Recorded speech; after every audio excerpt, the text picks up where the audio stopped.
أو كصيب من السماء فيه ظلمات ورعد وبرق يجعلون أصابعهم في آذانهم من الصواعق حذر الموت والله محيط بالكافرين আর তাদের উদাহরণ সেসব লোকের মতো যারা দুর্যোগপূর্ণ ঝোড়ো রাতে পথ চলে, যাতে থাকে আঁধার, গর্জন ও বিদ্যুৎ চমক।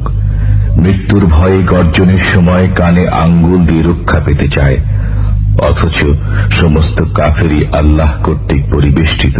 أو كصيب من السماء فيه ظلمات ورعد وبرق يجعلون أصابعهم في